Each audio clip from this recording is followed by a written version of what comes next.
Baik, Bismillahirrahmanirrahim. Assalamualaikum warahmatullahi wabarakatuh. Waalaikumsalam Waalaikumsalam warahmatullahi warahmatullahi wabarakatuh. wabarakatuh. Selamat pagi teman-teman semua. Pertama-tama marilah kita panjatkan puji dan syukur kepada Allah Subhanahu wa taala atas kesempatan kepada kita sehingga dapat bertemu secara daring. Untuk kali ini kita akan membahas mengenai mata kuliah perencanaan dan pemahaman peserta didik dan pembelajarannya, yaitu pada ruang kolaborasi di LMS. Nah, slide selanjutnya. Perkenalkan, saya Yuli Susilawati, kemudian ada rekan saya, Adelia Putri, ada Chelsea, dan Imas. Selanjutnya, pada kesempatan kali ini kita akan membahas mengenai tanggapan terhadap kasus di ruang kelas.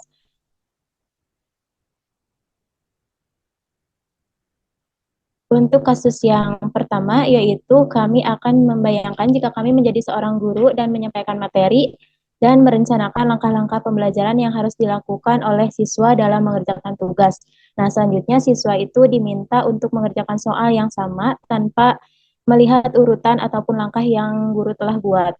Dan siswa pun berhasil mengerjakan dengan benar. Nah, untuk pertanyaan kasus pertama ini, yang pertama, apa yang membuat siswa mampu mengerjakan soal dengan baik pada percobaan kedua? Kemudian, sebagai seorang calon guru dalam kegiatan belajar apa metode tersebut dapat diterapkan? Untuk kasus yang pertama ini akan dijelaskan oleh Chelsea. Kepada Chelsea, saya persilakan.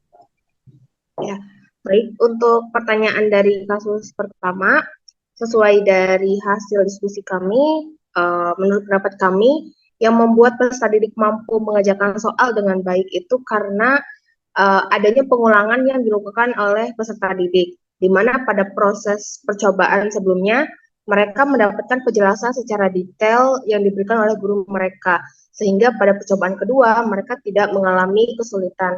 Hal ini juga sesuai dengan proses pelatihan dan pengulangan, di mana peserta didik ketika sudah memahami konsep, maka akan lebih mudah untuk mengerjakan pelatihan.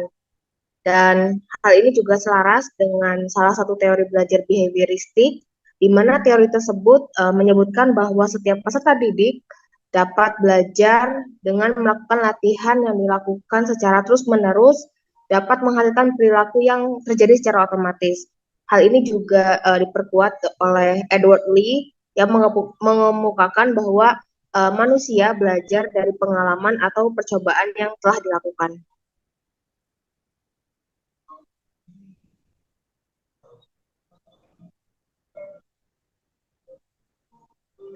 Untuk kasus yang kedua, metode pengulangan seperti pada kasus tersebut dapat diterapkan pada kegiatan belajar yang materinya berupa teori atau rumus yang perlu dihafal.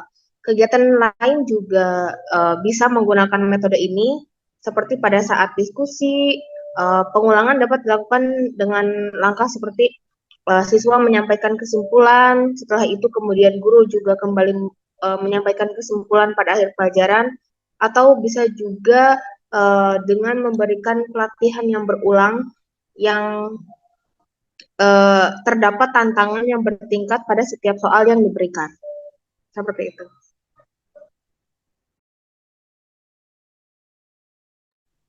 Baik, terima kasih kepada Chelsea yang telah memaparkan mengenai kasus yang pertama. Untuk selanjutnya yaitu ada kasus kedua, yaitu di mana Rina adalah seorang guru kelas 1 SD. Sebagian besar peserta didik itu belum bisa berhitung dengan lancar. Nah, Rina ini sedang memikirkan sesuai uh, pembelajaran apa yang sesuai untuk membantu setiap peserta didik dalam menyelesaikan belajarnya. Nah, untuk pertanyaannya,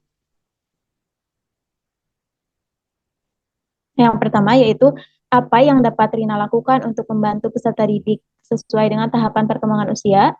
Kemudian untuk yang kedua yaitu pertanyaannya mengapa menyarankan hal tersebut. Untuk kasus kedua ini akan dijelaskan oleh Imas. Kepada Imas saya persilahkan. Baik. Nah, untuk kasus kedua ini, menurut pendapat kami bahwa ketika Ibu Rina menjadi guru kelas, di mana anak kelas 1 SD ini berada pada tahap peralihan dari tahap praoperasional menuju praoperasional konkret.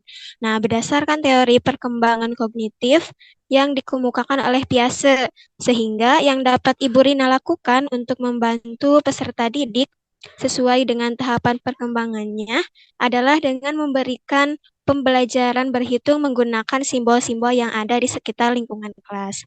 Nah, dalam prakteknya, Bu Rina bisa membiasakan terlebih dahulu kepada peserta didik untuk mengenal dan memahami angka, memberikan pemahaman menggunakan media pembelajaran konkret seperti menggunakan lidi atau batu-batuan, kelereng, dengan metode permainan sambil belajar, agar peserta didik dapat lebih memahami jika media pembelajarannya dapat dilihat dan dapat dipegang langsung, serta dapat diselaraskan dengan pembelajaran yang menyenangkan. Nah, untuk pertanyaan yang kedua,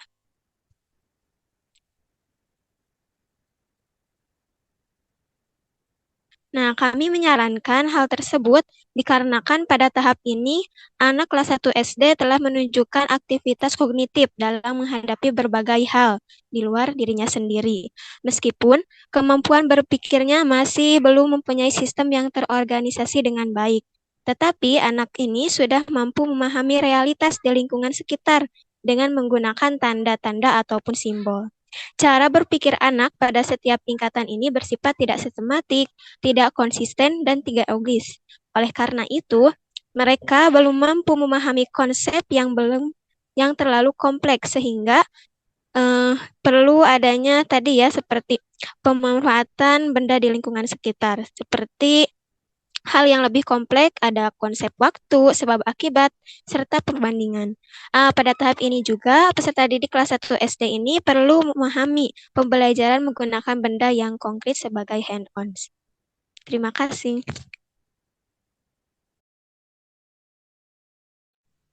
Baik, terima kasih kepada Imas yang telah memaparkan mengenai kasus yang kedua. Kemudian untuk kasus yang ketiga yaitu mengenai seorang guru yang menjelaskan materi mengenai teks deskriptif dengan memberikan contoh sesuai dengan latar belakang dan budaya peserta didik. Nah, untuk pertanyaannya yang kasus ketiga ini yaitu apakah pertimbangan dan keputusan guru tersebut itu sudah sesuai dan mengapa, prinsip apa yang dilakukan oleh guru tersebut.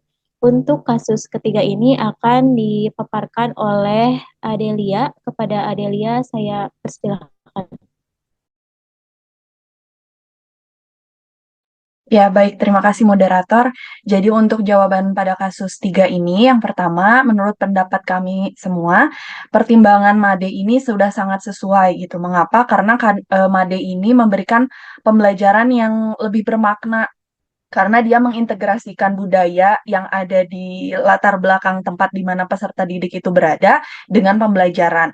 Nah, hal ini tentunya akan menciptakan pembelajaran menjadi lebih interaktif, terus juga pembelajaran ini bisa membuat peserta didik bisa lebih melihat budayanya sendiri untuk bisa dijadikan sebagai persepsi ataupun pengetahuan awal sebelum nantinya akan masuk ke pembelajaran begitu. Terus untuk menjawab pertanyaan selanjutnya,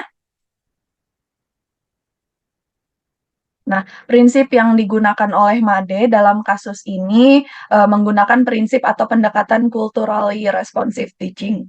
Mohon maaf, pendekatan ini merupakan suatu pendekatan pembelajaran yang menghendaki adanya persamaan hak pada setiap peserta didik untuk mendapatkan pengajaran tanpa membedakan latar belakang budaya peserta didik.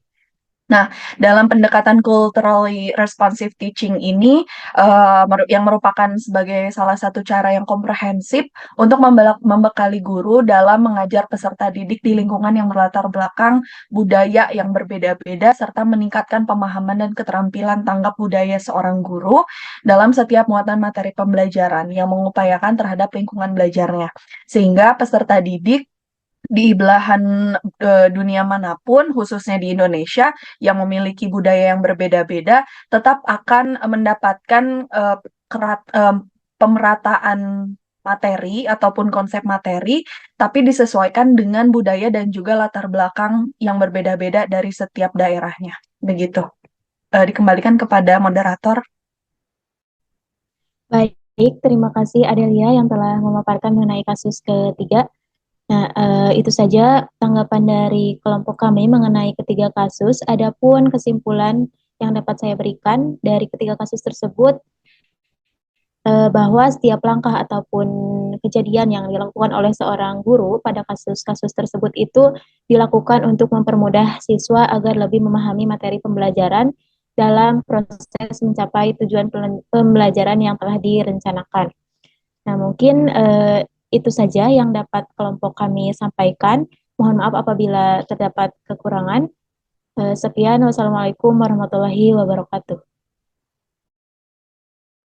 Waalaikumsalam warahmatullahi wabarakatuh. Terima kasih semuanya.